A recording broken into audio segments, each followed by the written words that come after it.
By the way, আমি তৃষ্ণা মুখার্জি। আপনারা দেখছেন তৃষ্ণা রান্নাঘর। আজকে নিয়ে চলে এসেছি আপনাদের জন্য মাছের ঝোল। মাছের ঝোল আমি আপনাদের বানিয়ে দেখাবো। এখানে নিয়ে নিয়েছি 5 পিস রুই। তো রুই মাছের ঝোল বানাবো কিভাবে দেখবেন। এটা কাঁচাভাবেই বানাবো, মাছটা ভাজবো না, ওকে বলে কাঁচা মাছের ঝোল। ভিডিওটি স্কিপ না করে প্রথম থেকে শেষ পর্যন্ত দেখুন আমি কিভাবে কাঁচা মাছের ঝোলটা রান্না করি।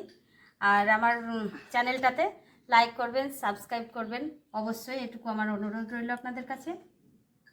দেখুন বন্ধুরা, এখানে নিয়ে নিয়েছি আদা, 2টো শুকনো লঙ্কা, রসুন, পেঁয়াজ আর একটুখানি গরম মশলা। এগুলোকে আমি এখন একটি মিক্সি জারে দিয়ে পিষে নেব। সবগুলোই একসঙ্গে দিয়ে দেব।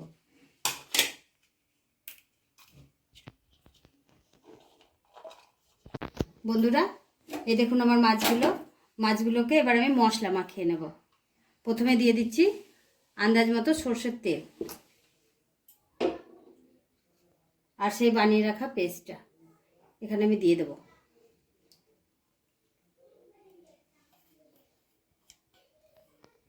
এখানে তো আমি জিরে পেস্টটা করিনি, তাই এখানে 1 চামচ জিরে গুঁড়ো নিয়ে দিলাম।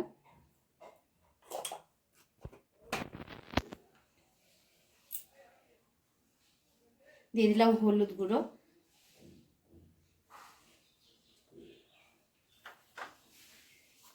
আর দেবো স্বাদ মতো লবণ।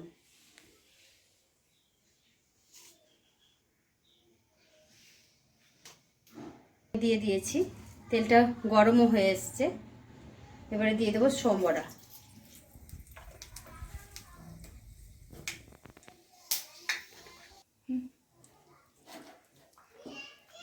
কড়াইয়ে সোমবড়া দিয়ে দিয়েছি, তেলটাও গরম হয়ে এসছে। দিয়েছি অল্প একটুখানি চিনি, এই হাত ধোয়ার জন্য দেখাতে পারলাম না। ফোড়নের জন্য নিয়ে নিলাম 2টো শুকনো লঙ্কা আর 2টো তেজপাতা। এবারে মেখে রাখা মাছগুলো এর মধ্যে একটা একটা করে আমি বসিয়ে দেব।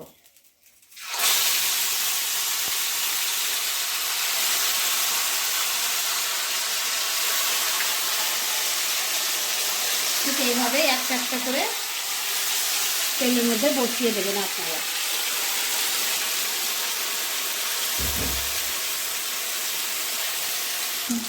এই দেখুন বন্ধুরা, মাছটা 1 পিঠ হয়ে গেছে, আর 1 পিঠ উল্টে দিয়েই আমি মশলাগুলো দিয়ে দেবো।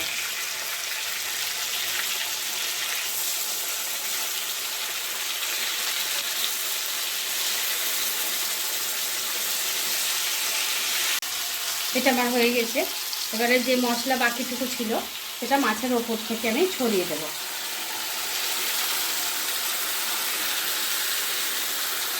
ব্যাস, এবার একটু খুব আঁচ কমিয়ে এটাকে হতে দেব।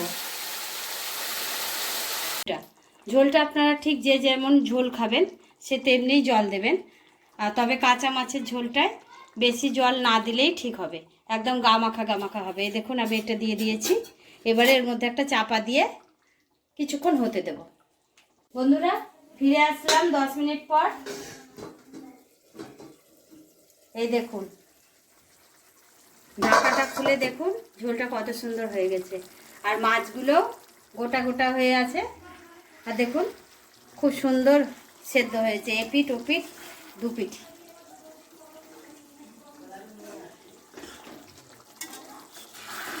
এবার নামিয়ে নেব। দেখুন বন্ধুরা, রসটা আমি বেশি রাখিনি, একদম কষা মাংসর যেমনি থাকে সেই ঠিক তেমনি গ্রেভি হয়ে গেছে। আর গ্রেভিটা থাকলে কাঁচা মাছের ঝোলের স্বাদটা বেশি আসে। গ্যাসটা আমি অফ করে দিচ্ছি। এর ওপর থেকে ছড়িয়ে দেব কাগজি লেবু, একটুখানি কাগজি লেবুর রস। কাগজি লেবুর রসটা দিলে টেস্টটা একদম ফাটাফাটি আসবে। তবে মাছের পরিমাণ অনুযায়ী আপনাদেরকে দিতে হবে, একদম প্রচুর রস দিলেও হবে না, হালকার মধ্যে অল্প করে দিতে হবে। এই যে আমি 2 টুকরো লেবুর রস দিয়ে দিলাম এখানে। তাহলে রেডি আমার কাঁচা মাছের ঝোল।